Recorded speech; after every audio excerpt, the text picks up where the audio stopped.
நம் சனாதன தர்மத்தின் மறைந்திருக்கும் அரிய தகவல்கள் நம் வீடியோக்களில். இந்த பிரபஞ்சமே அழிந்தால் கூட அழியாத ஞானத்தை தாங்கி நிற்பவர்கள். நாம் தினமும் வானத்தில் பார்க்கும் சப்தரிஷி மண்டலம், அந்த 7 நட்சத்திரங்கள் சப்தரிஷிகள்.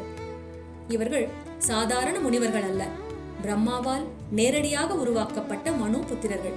இவர்கள் ஒவ்வொரு மன்வந்திரத்திலும் மாறிக்கொண்டே இருப்பார்கள். தற்பொழுது நாம் இருக்கும் வைவஸ்த மன்வந்திரத்தின் 7 ரிஷிகள் மற்றும் அவர்களின் சிறப்புகள்.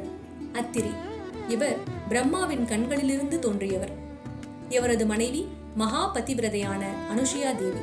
மும்மூர்த்திகளான சிவன், விஷ்ணு மற்றும் பிரம்மா ஆகியோரே இவர்களுக்கு குழந்தைகளாக பிறந்தனர். ரிக்வேதத்தின் 5வது மண்டலம் இவராலும் இவரது குடும்பத்தினராலும் இயற்றப்பட்டது. வசிஷ்டர் சூரிய வம்சத்தின் குலகுரு. ராமபிரானின் குருவாக இருந்து அவருக்கு யோக வாசிஷ்டம் உபதேசித்தவர். இவரிடம் காமதேனு பசு இருந்தது. அதற்காக விசுவாமித்திரருடன் பெரும் போரே நடந்தது. பொறுமைக்கும் அமைதிக்கும் இலக்கணமாக திகழ்பவர். காஷ்யபர் பிரபஞ்சத்தின் தந்தை என்று அழைக்கப்படுபவர். மரீச்சி முனிவரின் மகன். தேவர்கள், அசுரர்கள், நாகர்கள், பறவைகள் என அனைத்து உயிரினங்களும் இவரது வழித்தோன்றல்களே. இவர் பெயரால் தான் காஷ்மீர் உருவானதாக புராணங்கள் கூறுகின்றன. கௌதமர் மிகவும் புத்திசாலித்தனம் மிக்கவர். இவரது மனைவி அகலிகை. தியானத்தின் மூலம் கங்கையை தென்னகத்திற்கு கொண்டு வந்தவர். கோதாவரி ஆறு உருவாக காரணமானவர். நியாயசாஸ்திரம் மற்றும் பல மந்திரங்களை உலகிற்கு வழங்கியவர். ஜமதக்னி பிருகு வம்சத்தை சேர்ந்தவர். விஷ்ணுவின் அவதாரமான பரசுராமரின் தந்தை. கோபத்தை வென்றவர், ஆனால் தனது தர்மத்தை காக்க கடுமையான முடிவுகளை எடுக்க தயங்காதவர். தவத்தின் வலிமையையும் தியாகத்தின் அவசியத்தையும் போதிப்பவர்.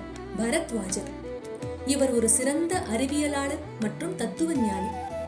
ஆயுர்வேதத்தில் மிகப்பெரிய நிபுணர். இந்திரனிடமிருந்து நேரடியாக மருத்துவ அறிவை பெற்றவர். யந்திர சர்வாஸ்வம் என்ற நூலில் விமானம் தயாரிக்கும் நுட்பங்களை பற்றி அப்பொழுதே குறிப்பிட்டவர் என நம்பப்படுகிறது.